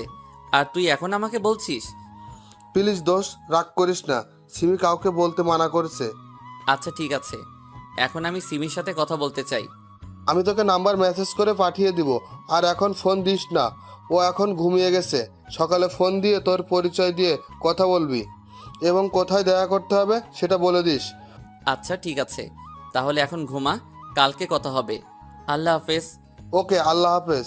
ফোন কেটে দিয়ে রুমে চলে আসলাম। মারিয়ার চেহারা কেমন যেন হয়ে গেছে। অনেক কান্না করছে তো তাই। মনে মনে বললাম, তোমাকে এখন মেনে নিব না পাখি। আগে তোমাকে আরো কিছুদিন কষ্ট দিব, তারপর আপন করে নিব। আমি বিছানায় এসে শুয়ে পড়লাম। সকালে ঘুম থেকে উঠতেই বুকটা কেমন ভারী ভারী লাগছে। চোখ খুলে দেখি মারিয়া আমাকে জড়িয়ে ধরে আছে। এমনভাবে জড়িয়ে ধরে আছে মনে হয় শান্তির জায়গায় খুঁজে পেয়েছে।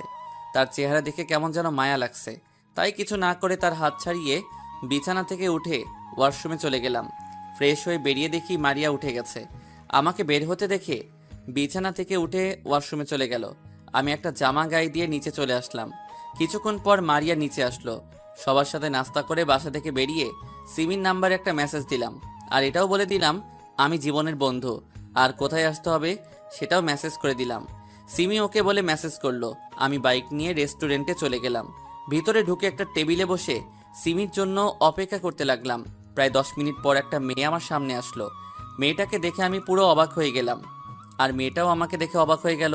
তার মানে সিমি জীবনের মামাতো বোন। আপনারা হয়তো ভাবছেন আমি সিমিকে চিনি কি করে। আসলে সিমি, আমি ঢাকায় যে অফিসে চাকরি করতাম, সিমিও ওই অফিসে চাকরি করত। মারিয়ার সাথে ভুল বোঝাবুঝির পরে তাকে আর দেখি নাই। মারিয়াকে ভালোবাসার পর অফিসে তেমন মেয়েদের সাথে কথা বলতাম না। সিমি আমাকে দেখে বলল, আরে রাসেল, তুমি এখানে? তার মানে জীবন তোমার বন্ধু? আমারও একই প্রশ্ন, তুমি এখানে কেন? তুমি অফিস থেকে কোথায় চলে গেছো? আসলে বাবা হঠাৎ অসুস্থ হয়ে পড়ে, তখন বসের থেকে ছুটি নিয়ে বাসায় চলে আসি। এরপর আব্বু আমাদের ঢাকায় আসতে দেয় নাই। ও, তা তোমার আব্বু আম্মু কেমন আছে? এখন তাহলে কি করো? এখন তেমন কিছু করি না। আর তোমাকে একটা সত্যি কথা বলি, ওই দিন তোমাকে আমি ফোন করে বলেছি, কারণ ওই দিন আমি বাড়িতে যাওয়ার সময় মারিয়াকে অন্য ছেলের সাথে দেখি। আমি জানি তুমি মারিয়াকে ভালোবাসো, তোমাদের দুজনকে একসাথে দেখেছি, তাই মারিয়াকে চিনতে কষ্ট হয়নি। ওখানে একটা ভুল বোঝাবুঝি হয়েছে, কারণ ছেলেটা মারিয়ার মামাতো ভাই ছিল। তারপর সিমিকে সবকিছু খুলে বললাম। কি? মারিয়া তোমার গায়ে হাত তুলেছে? ও তো তোমাকে ভালোবাসে, তারপর কেমন করে পারলো তোমার গায়ে হাত তুলতে? যাক সে কথা, এখন সেই মারিয়া আমার বউ। তবে তার কথা শুনে বুঝতে পারলাম এখনো মারিয়া আমাকে ভালোবাসে, কিন্তু আমি তাকে এত সহজে মেনে নিব না। তাকে অনেক কষ্ট দিব। তাহলে আমাকে এখন কি করতে হবে? এখন আমি তোমাকে যে কোনো সময় ফোন দিব, তখন তুমি আমার সাথে প্রেমের অভিনয় করবে। এতে মারিয়া অনেক কষ্ট পাবে। আচ্ছা ঠিক আছে, তুমি যেভাবে বলবে আমি সেভাবেই করব। তবে বেশি কষ্ট দিতে গিয়ে আবার মারিয়াকে হারিয়ে ফেলো না। না, এমনটা কখনো করব না। আগে কিছুদিন কষ্ট দেব, তারপর ভালোবাসা দিয়ে সব কষ্ট দূর করে দিব। আরও কিছুক্ষণ কথা বলার পর সিমি চলে গেল। আমি বসে না থেকে বাসায় চলে আসলাম। এভাবে দেখতে দেখতে 10 দিন চলে গেল। আমি এখন অফিসে যাওয়া আসা করি। সিমির সাথে মারিয়ার সামনে মোবাইলে কথা বলি। এত মারিয়া মনমরা হয়ে থাকে, আমাকে কিছু বলে না, শুধু কান্না করে। আজকে সকালে আব্বু আম্মুকে আপুর বাসায় পাঠিয়ে দিয়েছি। বাসায় আমি আর মারিয়া আছি। ও, আপনাদের তো বলতে ভুলে গেছি, রাইসাকে তার বাবা এসে নিয়ে গেছে, কারণ তার স্কুল আছে। সকালে আব্বু আম্মুকে বিদায় দিয়ে অফিসে চলে এসেছি। বিকেলে অফিস শেষ করে বাইরে এসে সিমিকে ফোন দিয়ে বললাম আগের সেই রেস্টুরেন্টে আসার জন্য। আমি গাড়ি নিয়ে রেস্টুরেন্টে চলে গেলাম। গাড়ি পার্কিং করে রেস্টুরেন্টের ভিতরে গিয়ে একটা টেবিলে বসলাম। কিছুক্ষণ পর সিমি চলে আসলো। কেমন আছো রাসেল? আমি ভালো আছি, তুমি কেমন আছো? আলহামদুলিল্লাহ, আমিও ভালো আছি। তা কি জন্য রেস্টুরেন্টে আসতে বললে? আব্বু আম্মু আপুর বাসায় চলে গেছে, তোমাকে নিয়ে আজকে বাসায় যাব। কিছুক্ষণ মারিয়ার সামনে অভিনয় করবে, তারপর আমি তোমাকে বাসায় দিয়ে যাব। ঠিক আছে, চলো। তারপর দুজনে রেস্টুরেন্ট থেকে বেরিয়ে গাড়ি নিয়ে সোজা বাসায় চলে আসলাম। কলিং বেল চাপ দেওয়ার পর মারিয়া দরজা খুলে দিল। আমার সাথে সিমিকে দেখে অবাক হয়ে গেল। তখন সিমি বলল, বাবু এই মেয়েটা কে? ও হচ্ছে আমাদের কাজের মেয়ে। কিছুদিন হয়েছে আম্মু রাস্তা থেকে নিয়ে এসেছে। ও ঠিক আছে, এই মেয়ে আমাদের জন্য কফি বানিয়ে নিয়ে আসো, আমরা রুমে যাচ্ছি। মারিয়া মাথা নিচু করে আমাদের সামনে থেকে চলে গেল। আমি আর সিমি ভিতরে ঢুকে নিজের রুমে চলে আসলাম। কিছুক্ষণ পর মারিয়া কফি নিয়ে আসলো। সিমি কফিটা মুখে দিয়ে কাপড়ে নিচে ফেলে দিল। তখন সিমি বলল, এটা কি কফি নাকি অন্য কিছু? এত ঠান্ডা কেন? কফি তো গরম ছিল। তুই আমার মুখের ওপর কথা বলিস? এখনই রুমটা পরিষ্কার কর। বাবু তোমার আম্মু কেন যে এই রাস্তার মেয়েকে বাসায় আনছে? ঠিক বলছো, এদের মতো মেয়েদের বাসা থেকে বের করে দেওয়া উচিত। শুধু পারছি না, আম্মু তাকে নিয়ে এসেছে। মারিয়া কোনো কথা না বলে কাপের টুকরোগুলো কুড়িয়ে রুম থেকে বেরিয়ে গেল। আমি জানি মারিয়া অনেক কষ্ট পেয়েছে। তারপর আমি বিছানা থেকে নেমে রুমের দরজা বন্ধ করে দিলাম। বিছানায় এসে গায়ের জামাটা খুলে ফেললাম। সিমিকে বললাম, তোমার ঠোঁটের লিপস্টিক আমার জামায় লাগিয়ে দাও। যদি মারিয়া আমার জামাইটা দেখে তাহলে সে ভাববে আমাদের মাঝে কিছু একটা হয়েছে। ঠিক আছে দাও। সিমি তার ঠোঁট দিয়ে জামায় লিপস্টিক লাগিয়ে দিল। জামাটা গায়ে দিয়ে দুজনের রুম থেকে বেরিয়ে আসলাম। রুম থেকে বেরিয়ে এসে দেখি মারিয়া সোফায় বসে মাথা নিচু করে কান্না করছে। চলো বেবি, তোমাকে বাসায় দিয়ে আসি। আজকে কিন্তু অনেক মজা পেয়েছি, কালকে কিন্তু আবার আসবে। ঠিক আছে আসবো, এখন চলো। আমি সিমিকে নিয়ে বাসা থেকে বেরিয়ে আসলাম আর সিমিকে তাদের বাসায় নামিয়ে দিয়ে নিজের বাসায় চলে আসলাম। কলিং বেল দেওয়ার পর মারিয়া এসে দরজা খুলে দিল। চেহারা দেখে বোঝা যাচ্ছে অনেক কান্না করছে, চোখ দুটো ফুলে আছে। নিজের কাছে খারাপ লাগছে। আমি কোনো কথা না বলে রুমে চলে আসলাম। ফ্রেশ হয়ে বিছানায় শুয়ে মোবাইল টিপতে লাগলাম। মারিয়া রুমে এসে বলল, খাবার খাবে না? তুমি যে শুয়ে আছো। আমি এখন খাবার খাবো না। সিমির কাছে যেটা খেয়েছি তাতেই পেট ভরে গেছে। আসলে আমি আসার সময় রেস্টুরেন্ট থেকে খাবার খেয়ে এসেছি। মারিয়া বলল, বিয়ের আগে এসব করা কি ঠিক? তুই কিসের কথা বলছিস? আমি কি বলতে চাইছি সেটা তুমি বুঝতে পেরেছো। আমাকে ক্ষমা করে দেওয়া যায় না? আমি আর সহ্য করতে পারছি না। প্লিজ তুমি আমার সাথে এরকম করো না। আমার অনেক কষ্ট হয়। তোমার সাথে কোনো মেয়েকে আমি সহ্য করতে পারি না। কষ্ট আমিও কম পাইনি। তোর জন্য প্রতিদিন রাতে কান্না করতাম। তোকে আমি ভুলতে পারি নাই, কিন্তু পরে চিন্তা করলাম তুই যদি আমাকে ছাড়া সুখী থাকতে পারিস তাহলে আমি কেন পারবো না। তাই তো সিমিকে ভালোবেসে ফেলেছি। মেয়েটা অনেক ভালো, আমার কত কেয়ার করে। আমি তো তোমার জন্য একটা বছর কষ্ট পেয়েছি, কিন্তু তুমি 2টা দিন কষ্ট সহ্য করতে পারো নাই। আমি এখন তোর সাথে কথা বলতে চাই না, আমাকে একটু একা থাকতে দে। তোকে দেখলে মাথা গরম হয়ে যায়। মারিয়া আর কোনো কথা না বলে কান্না করতে করতে রুম থেকে বেরিয়ে গেল। আমি মোবাইল টিপতে লাগলাম। কিছুক্ষণ পর মারিয়া রুমে এসে এক পাশে শুয়ে পড়ল। দেখতে দেখতে 1 মাস চলে গেল। মারিয়াকে অনেক কষ্ট দিয়েছি। 1 মাসে রিমি আরও 5-6 বার এসেছে। আব্বু আম্মু বাসায় চলে এসেছে। মারিয়া আগের থেকে অনেক শুকিয়ে গেছে। খাওয়া দাওয়া ঠিক মতো করে না, খালি কান্না করে, মনমরা হয়ে বসে থাকে। তাই ভাবছি মারিয়ার জন্মদিনে তাকে আপন করে নিব।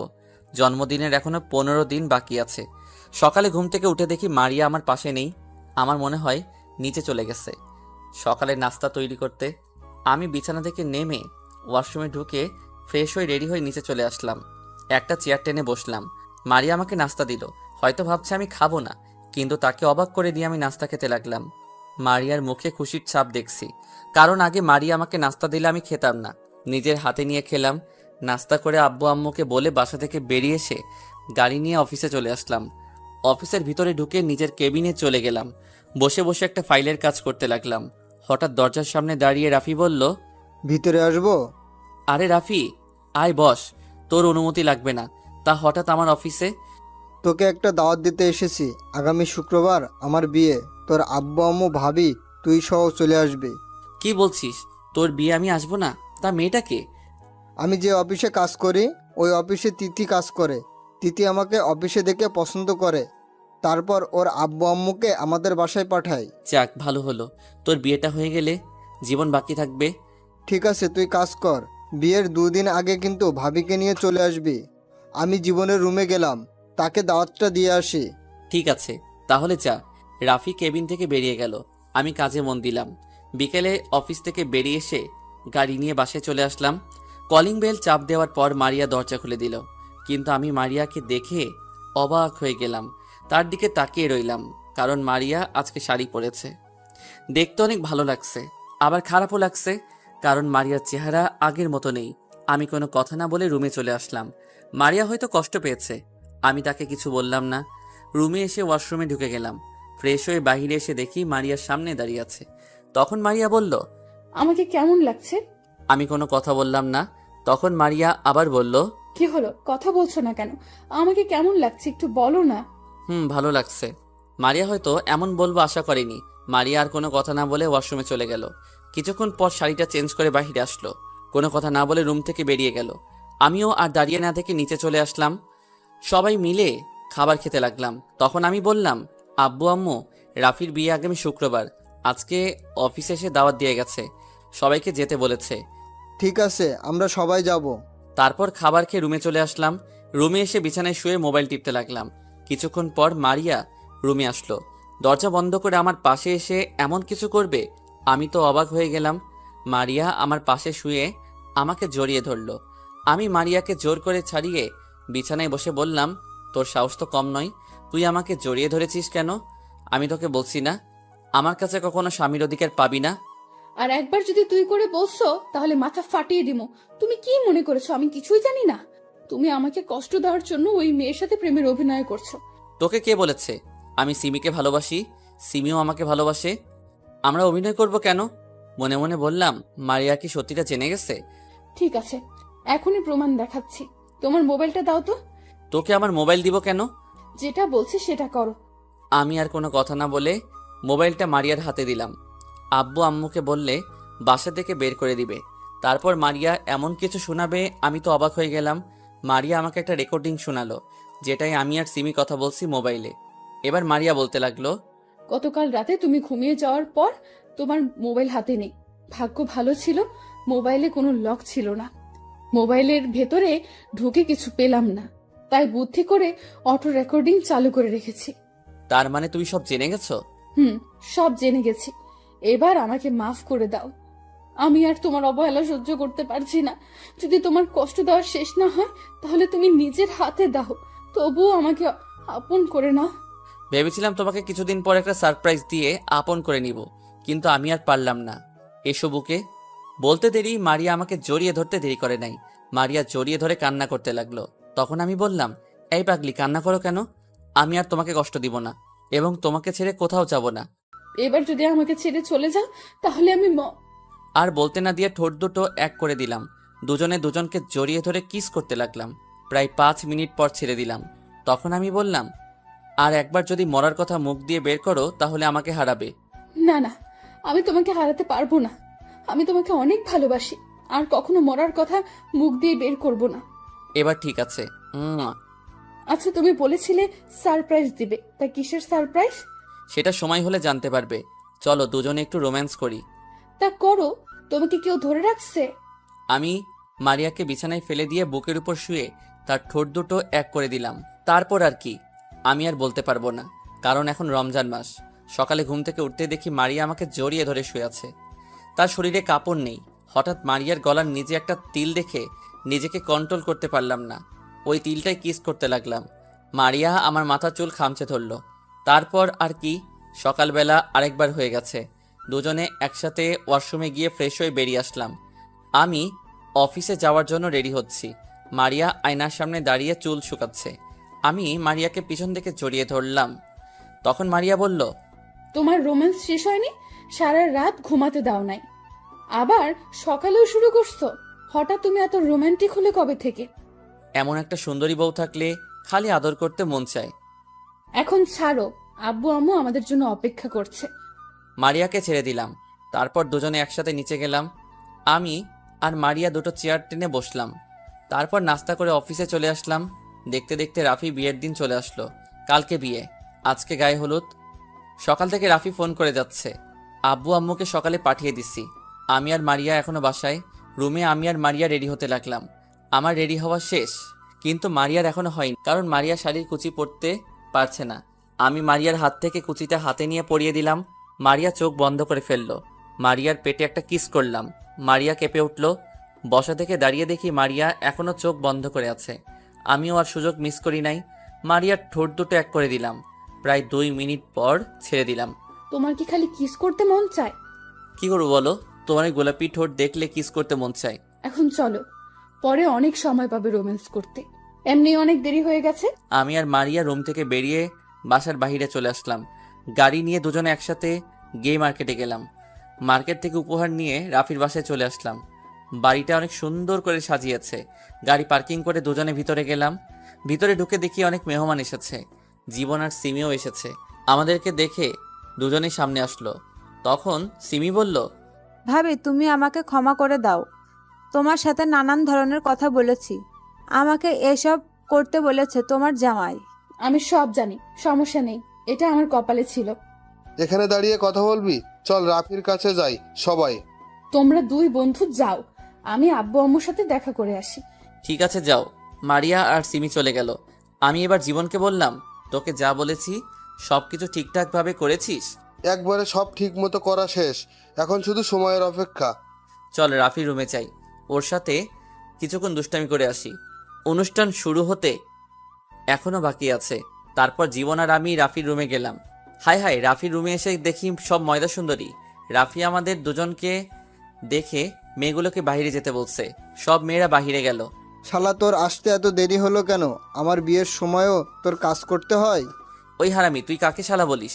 আমার বোনের বিয়ে হয়ে গেছে, এখন এত কথা বাদ দে। সব কাজ শেষ। শেষ।